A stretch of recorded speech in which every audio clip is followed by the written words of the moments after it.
Buen día a todos, buen día y muchísimas gracias por la invitación am, al gremio, a UDA, a la UNCU por la excelencia académica siempre que demuestra y también toda la apoyatura tecnológica, ¿no?, que nos brinda para que esto sea impecable. Buen día a todos. Al tratarse hoy de un taller, yo pretendo que haya un poco más de interacción y de modo que creo que los mensajitos, ¿sí?, los comentarios van a ser muy útiles para que esto realmente tenga la riqueza que pretendo.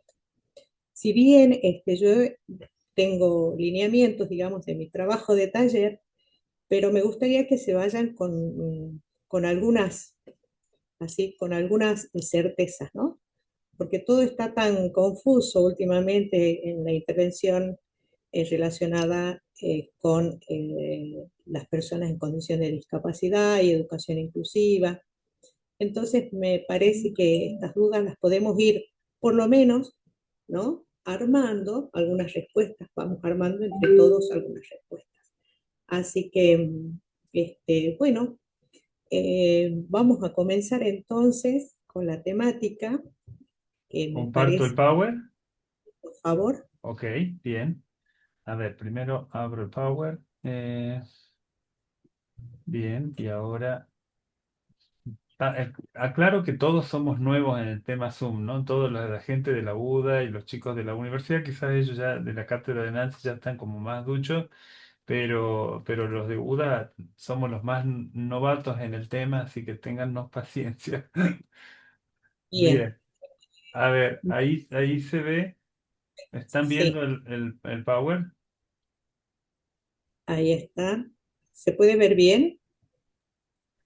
Ay, sí, sí, lo vemos desde acá. Acá está Bien, bien. Alejandra, gracias. Ok, Eh, bueno, entonces pasamos a la segunda día, ok, un poco como para que sepamos en qué va a consistir, cuál es el propósito, el objetivo en este encuentro, ¿no? Nosotros cuando hablamos de la inclusión de los estudiantes en condición de discapacidad, siempre estamos pensando en identificar fortalezas y debilidades, ¿verdad? sí, Entonces, hoy va a ser, el trabajo grupal va a consistir en eso. También vamos a analizar algunas barreras de inclusión, no solamente para los estudiantes, sino también pensar en las dificultades que tienen algunos profesores para ello, ¿sí? Así que bueno, espero que esto les sea útil y vamos con la otra diapositiva. ok, Un poco la intención del día de hoy es que podamos tener más o menos un esquema de cómo se podría organizar o estructurar una gestión y funcionamiento en los niveles superiores. bien, En ese sentido, para la atención de las personas en condición de discapacidad. Pero para esto yo lo tuve que cambiar de alguna manera, apoyarme en esto por algunas cuestiones que fui escuchando en algunos momentos del desarrollo de acá de las jornadas, porque hay un vacío, digamos, de esta estructura o de esta organización que la tienen mejor planteada las universidades que el nivel terciario, ¿no?, que los profesorados. Entonces, bueno, esta organización simplemente es algo para poder acordar en esos niveles, pero que son cuestiones que son esenciales, ¿sí? Por ejemplo, ¿no?, una estructura tiene que constar de un coordinador, de un área de investigación académica y de equipos consultores, que pueden ser profesores o profesionales externos también. Si ustedes observan ahí también, y esto me retrotrae a la etapa de sensibilización y formación del Ay, profesor. Dios. Qué bueno, eso sería. El micrófono. Bien, está abierto el micrófono, Adri, ahí está.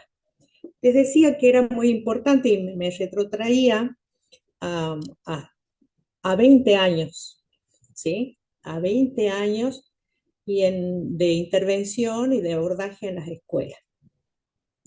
siempre los que nos capacitaban hablaban de sensibilizar.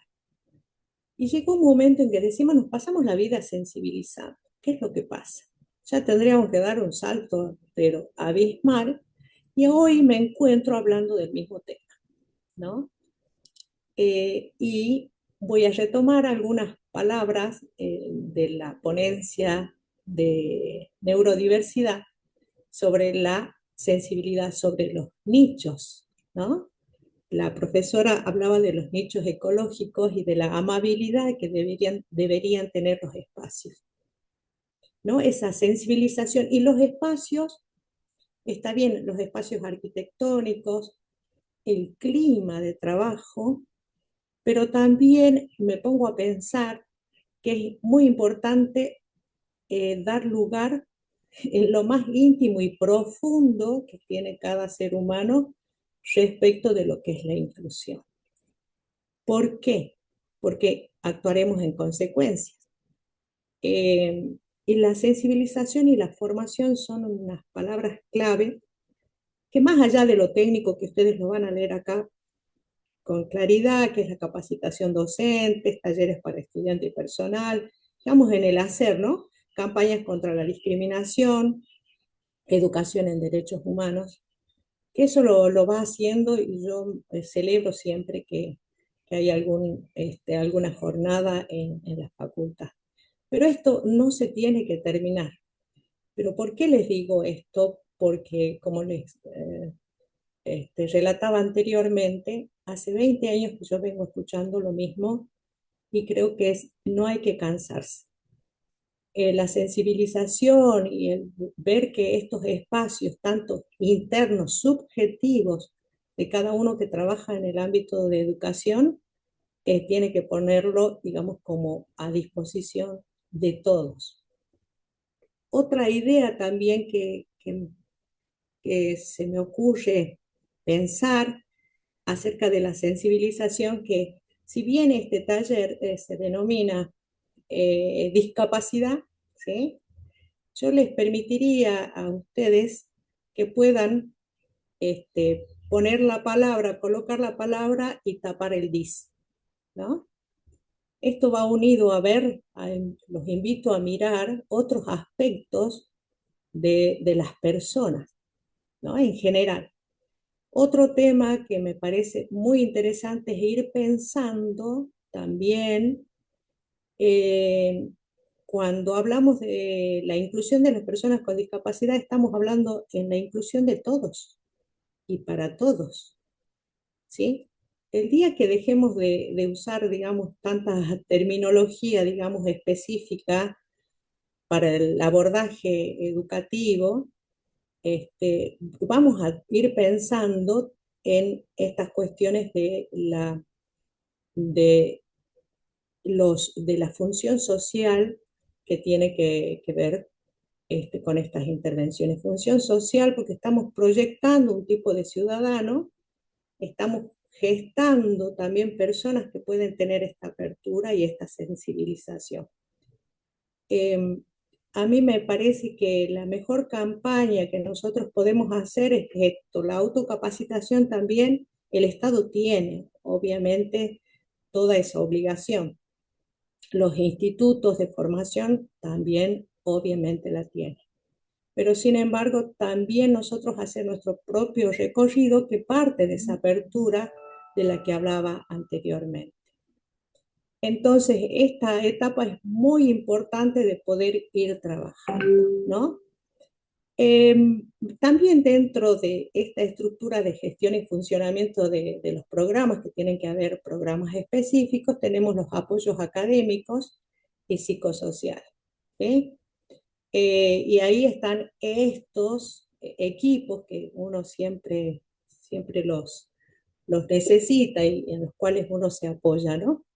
También me parecía muy importante recalcar estas mentorías entre pares, ¿no? Poder hacer que los chicos que tienen alguna necesidad específica, que no todos pueden ser también en condición de discapacidad, puedan, ¿sí?, sostenerse dentro del recorrido académico. También hace falta los servicios de orientación psicológica, a veces también acompañamiento personalizado y acceso a las tecnologías de apoyo. ¿Por qué son tan importantes estos apoyos académicos? A ver, si bien los expertos tienen conocimiento, digamos, un conocimiento general de cada una de las condiciones, ¿sí? Las condiciones que podemos observar nosotros en el recorrido por el nivel superior. Sin embargo, cada caso es muy particular y es muy singular, ¿no? Es muy singular, entonces podemos tener dos estudiantes con condición de TEA, de trastorno del espectro autista. Sin embargo, ellos van a ser totalmente diferentes y también su recorrido por la escolaridad, la formación, su trayectoria, también si vamos a pensar en su ámbito familiar y su ámbito de posibilidades, han hecho de que esta persona sea totalmente distinta, ¿no? A otra. Entonces está bueno que haya este acompañamiento y a veces también sucede en el recorrido del nivel, del nivel superior que hay algunas situaciones, ¿no? Conflictos para la inclusión y algunas barreras. Y está bueno que esto, dar lugar, que tengan un espacio los estudiantes como para poder dialogar sobre estas cuestiones. La participación estudiantil, obviamente, es un espacio para que todos, ¿sí? Para que todos los estudiantes puedan tratar, digamos, de tener un espacio también de recreación y de ocio y de participación, ¿no? Ustedes saben que a veces hay muchos tipos de carencias y creo que el de la participación es un tema que tenemos que tratar desde las aulas, más allá de tener un espacio. ¿Por qué digo desde las aulas? Porque tiene que ver también con un enfoque y una modalidad de trabajo, ¿no? Que a veces suele ser muy direccionado y poco participativo. Entonces, está bueno pensar en esto, en la participación académica que pueda tener voz y voto, ¿sí? En los estudiantes manifestar sus necesidades y también apoyarse con otros con la creación, no con la creación, sino con la participación en los estudiantes. Las actividades de esta. Perdón, María Eugenia. Horacio, silencia a todos, salvo María Eugenia Valdivieso, así no hay ruido. Ahí va, ahí la silencio. Sí, me parece que hay estudiantes también que pueden participar activamente, ¿no? Activamente y ejercer un liderazgo estudiantil. Y sobre todo ser, digamos, también la cara visible de algunos que todavía, digamos, están en formación. Verán ustedes ahí otro aspecto que es el de la reorientación vocacional. ¿Y por qué puse pedagógica, un enfoque pedagógico clave en el ahí está. Proceso de enseñanza? Entonces, volvemos a esto de la reorientación vocacional y repensando que muchos de los estudiantes, y por lo que manifestó el profesor Alarcón ayer, también lo retomé, ¿sí? Porque vienen con una cultura, digamos, de trabajo desde los otros niveles muy sostenidos, con, mucha, con mucho trabajo, digamos, individualizado, individual, con mucho acompañamiento, que se olvidan a veces de que el nivel superior les va a exigir otro tipo, ¿sí? de actitud frente a la tarea. Eso está bueno que lo vayamos pensando y sobre todo en los ámbitos de la educación especial, ¿no? Cómo hacemos ese seguimiento desde las primeras etapas de vida con la familia, que es todo un trabajo, eso amerita, yo creo que tendríamos que incorporar a la familia y en próximos encuentros y en próximas jornadas, ¿no? También para ver todas las vicisitudes y complejidades que se les presentan a la familia a la hora de cuidar a esta persona, a este hijo, ¿no? Cuidarlo y a veces sobreprotegerlo, ¿no? No estamos trabajando con el tema de la autonomía. No solamente sucede con las familias, sucede también con algunos profesionales, ¿no? Sobre todo cuando se trabaja en lo cotidiano.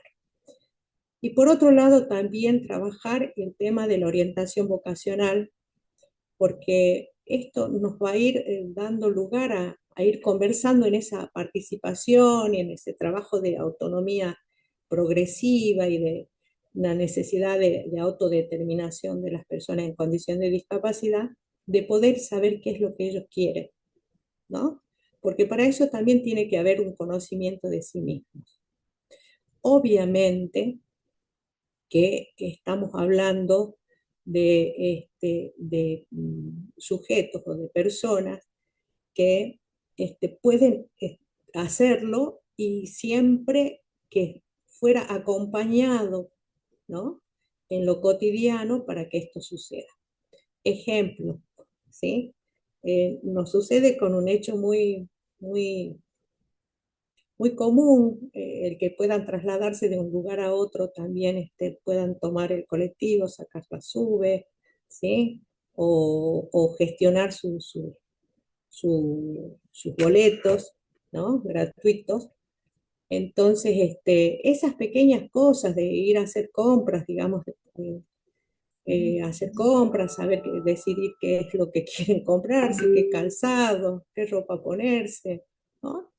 Tiene que ver con esta participación, con esto de tener voz, con esto de ir pensando por uno mismo y también ir reconociendo todas las potencialidades que tienen. Así que me parece a mí que esto es muy importante volver a pensarlo y esto no sé cuántos profesores de educación especial están presentes hoy en día en este encuentro. No sé, a ver, ¿me pueden decir? Acá, Mayra Leighton me dice que podríamos hablar de capacidades diferentes. En realidad todos tenemos capacidades, ¿no? Y son diferentes y con toda el marco teórico de inteligencias múltiples, ¿no? De empezar a ver cuáles son nuestras condiciones, nuestras potencialidades, fueron generándose, digamos, desde este paradigma, este concepto de capacidades diferentes, pero no tratamos así a los sujetos, ¿no? De la educación especial. Al sujeto de la educación especial se le dice persona, ¿sí? Con condición de discapacidad visual, discapacidad auditiva. ¿M? Y si le podemos decir Juan, Pedro, Teresa, mucho mejor. Yo creo que ponerles el nombre también hace a su identidad, ¿no? Y eso creo también lo tenemos que ir revisando cuando hacemos trabajos en equipo y tiene que ver con el conocimiento eh, tiene que ver con el conocimiento que tienen de ese estudiante, ¿no? Porque a veces se escucha, bueno, la chiquita esta que está en segundo año, la cieguita, ¿no? Entonces, bueno, no, se llama Laura y tiene esta condición, pero bueno, vamos a mirar todas estas particularidades, volviendo al tema del taller, de tapar el DIS, ¿no? De tapar el DIS y mirar también las capacidades, ¿no? Bueno, vamos a la otra diapositiva, la 4. Bueno, para que todo esto suceda hace falta políticas institucionales inclusivas. Es decir, primero las normativas, tener en cuenta las normativas de no discriminación, que haya un comité de inclusión también universitaria, un plan de acción también respecto de la discapacidad, cómo se va a actuar. Obviamente en las universidades el presupuesto, ¿no? En el nivel terciario exactamente lo mismo, ¿sí? En la elaboración de protocolos de asistencia, de accesibilidad. El tema de la accesibilidad es un tema muy importante porque eso es lo que nos acerca al modelo social, ¿no? El modelo social de discapacidad, donde no se centra el problema en este sujeto que tiene alguna condición, ¿sí? No se le pone, él no puede porque por esto, no puede por aquello, ¿sí? Este, el no poder lo tenemos que convertir en accesibilidad, ¿sí? Pensar, y esto ya voy como pautando un poquito y adelantándome a lo que va a ser la exigencia de este trabajo grupal. Eh, la accesibilidad es un pensar una respuesta, ¿no? Si no podemos hacer esto, a ver, ¿cómo lo podríamos hacer? ¿Cómo le podemos permitir que pueda acceder a tal lugar? ¿No? Y acá tenemos algunos ejemplos, ¿sí? Algunos pueden haber muchos otros, ¿sí? Que seguramente ustedes me van a comentar. Y por la experiencia, no sé, creo que no me dijeron quiénes están presentes de educación especial. A ver, bueno, si me dicen, porque así podemos hablar también y pueden intervenir para poder ir especificando algunos conceptos. También la accesibilidad digital es fundamental. Tienen que haber plataformas educativas inclusivas, documentos accesibles, uso de lectores de pantalla, web institucional con estándar SWCAG, significa que también tienen que ser amigables, ¿no? Fácil de poder manejarlas. Bueno, dentro de estas políticas institucionales están las líneas de acción. Tiene que haber un programa de accesibilidad universitaria. Es decir, si hay un programa, hay ideas, hay propuestas, hay proyectos, pero recuerden, nada sin el estudiante en condición de discapacidad, ¿sí? Porque creo que si estamos hablando de autonomía progresiva, de autodeterminación, tenemos que darle participación en la elaboración de todo proyecto, nada sin ellos. O sea, ¿Sí? la idea es que no sea una cuestión pensada para, sino una cuestión pensada con. Ok. Exactamente, gracias por esa intervención, Andrés, porque es con ellos, porque ellos son los que tienen que sortear esas barreras, ¿no? Y nos pueden dar ideas perfectas sobre la accesibilidad. ¿Mm? Entonces, y nos salimos también de ese paternalismo, ¿no? Bien intencionado y voluntarioso, que está bueno y aparte que tiene que ver con todo una evolución, digamos, sobre el tratamiento de la discapacidad y toda una teoría, que eso está muy buena y hay mucha gente que nos da mucha luz al respecto. Pero creo que para particularizar un contexto es necesario que ellos participen en estos programas. Bueno, y la comunicación, que es un problema en todas las instituciones, ¿no? Y que tiene que ser inclusiva, pero este es un tema más allá, si tratamos solamente la comunicación, ya es una dificultad. Ustedes saben que en las instituciones los problemas de comunicación, los malos entendidos, los supuestos, siempre están ahí presentes. Si vamos a pensar en la comunicación inclusiva, tenemos que sumarle, digamos, algo más que tenemos que ir aprendiendo, ¿no?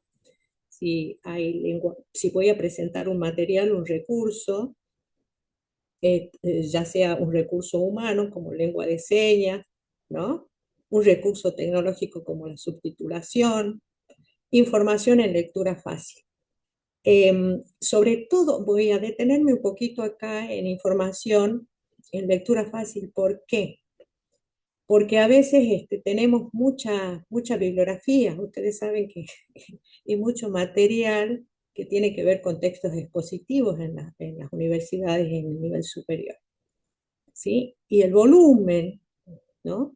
A veces sin una presentación adecuada, sin presentación de bibliografía, de autores, de capítulos, eso ya es un trastorno para la mayoría. Y además, si le sumamos el volumen y el tratamiento sin entender las diferencias entre un autor y otro, también es un gran problema para nuestros estudiantes. Entonces hay todo un trabajo que se debe realizar con lectura fácil, ¿no? O lectura franca, van a escuchar ustedes por ahí lectura franca, que consiste en elaborar, digamos, textos, y voy a volver a usar el término amigable. El día de hoy va a ser eso. Bueno, el amigable que me atraiga, ¿no? En su formato, que tenga que decir lo que deba decir, digamos, acá no hay un ajuste de acotar información, sino de que pueda permitírsele el acceso. Esto podríamos ir trabajándolo también, Andrés, como para ir pensando en alguna otra oportunidad, cómo se elaboran estos textos, Ok, que también esto es fundamental, sobre todo para los que están en el nivel superior. Em, las bibliotecas en esto también tiene que ver el trabajo de la bibliotecaria, ¿no? Que es muy importante para la selección de algunos textos, y también cómo se pueden socializar estos textos ya trabajados. En alguna oportunidad les comento que eh, en algunos IES tuvieron la experiencia de convocar a unos estudiantes que quisieran transcribir algunos textos para que estos sean fáciles accesibles, ¿no? Y fáciles de marcar. Incluso pusieron este tipo notas marginales para que puedan aprovecharse también para trabajar las técnicas de estudio. Así que bueno, esto sí es un trabajo, el, el tema de la inclusión, de la accesibilidad, siempre es un trabajo que amerita cooperación, colaboración, corresponsabilidad. Es un tema complejo, y cuando hablamos de corresponsabilidad estamos hablando de todos, ¿no? De todos los que están en ese contexto, en ese ámbito. Em, Estamos hablando de personal de servicio, estamos hablando de todos los administrativos, estamos hablando de los profesores, incluso del propio estudiante, ¿no? En esto vuelvo, insisto en esto, de que ellos tienen que también aportar ideas al respecto. Eh, bueno, también la difusión de eventos con formatos accesibles. Así que bueno, el formato accesible en textos sería un buen tema para un próximo evento. Bueno, y también eh, cómo hacemos accesible para las personas, ¿sí? claro, Sí, claro, sí, sí, claro, para sí. todos, para todos. El, Es decir, el, la la- idea de ir, perdón, sí, no, te te escucho, escucho. te escucho, dale, decir. Vuelvo con esta idea fuerza, ¿no? La idea fuerza es que dejemos por ahí el tema de que obviamente nos gusta y seguirá refiriéndose a la bibliografía específica con el tema de discapacidad, pero en realidad lo que hacemos acá con los estudiantes impacta notablemente en todos los estudiantes. Yo- Digamos, cada vez que hacemos un espacio amigable lo estamos haciendo para todos. Sí, Y es aquel que... cierto, pero por ahí a eh, nosotros nos ha faltado, por ejemplo, el año pasado, en lo que estás diciendo de hacer espacios amigables, o como decía Adriana ayer también, el año pasado en las jornadas de modalidades tuvimos una profesora sordomuda que enseñaba a alumnos sordomudos, pero le tenía que enseñar el lenguaje y todo. Y fue un buen caso, pero a su vez ellos se acordaron, no nosotros, mal, ellos se acordaron de traer ¿cómo se llama? El profesor de lenguaje de señas. Y por ejemplo, ahora nosotros tampoco no nos avivamos de tener que incluirlo, y se supone que si tenemos que hacer ambientes amigables es algo que tenemos que tener presente para esta y las próximas jornadas. Es algo que, por ejemplo, estamos flojos en ese punto y tenemos que pensar en abordarlo de otra manera también. Así vamos, nos va a venir bien tu apoyo y tus ideas. Andrés, Sí, Adriana, perdón, ¿qué tal? Buen día. buen día. Con respecto a eso, ayer había quedado algo que me olvidé y justo lo traes a colación, que tiene que ver con las propuestas de neurodiversidad de varios de los asistentes fueron esto de como pensar las plataformas como facilitadoras, ¿no? Y en algún punto sí son facilitadoras, pero en otros puntos, por ejemplo, ¿qué clase de plataformas en realidad son las que están diseñadas, ¿no? Porque tampoco las plataformas son fáciles de trabajar, tienen mucho para leer, ¿no? Hay toda una cuestión que hay que revisar, por ahí hasta el tipo de letra, ¿no? Porque realmente no se puede modificar, entonces es una letra minúscula de imprenta que no todo el mundo tiene acceso, si vamos a ver con las personas que con DEA, o no tienen la posibilidad de que el mismo dispositivo lo pueda leer en voz alta, ¿no? Porque la dificultad para leer, ya sea desde un texto libro, desde un texto escrito, es escrito igual, aunque esté en una plataforma virtual, ¿no? Entonces, el tema de las plataformas, por ejemplo, para las personas con déficit atencional, como a mí, también es una cuestión difícil a veces de entender y de manejar, ¿no? Y es como que muchas veces con todo esto de la tecnología, que tiene un montón de ventajas, la posibilidad de poder hacer encuentros, de poder trabajar, digamos, en entornos por ahí amigables, en el sentido de decir, bueno, estoy en mi casa en algún punto, estoy contenido, pero sí es un desafío porque a veces uno está muy solo ante una plataforma intentando resolver. Es como reproducir lo que pasa en el aula, ¿no? O sea, igual está solo en el aula, también está solo en su casa, ante un desafío que pareciera que es como más fácil, pero en realidad tiene otras complicaciones que también no son ni siquiera consideradas, ¿no? Mucho menos abordadas. Yo creo que en ese sentido podemos aprender mucho de los españoles, ¿no? Que tienen páginas web específicas y todas ya trabajadas con esta intención que propone Adriana, ¿no? Ahí incluso ellos pueden acceder a noticieros, ¿sí? Incluso los videos de los noticieros o de la información que les puede interesar también son amigables, ¿no? Así que eso, y por eso hay que consultarles a ellos qué es lo que les está haciendo falta, ¿no?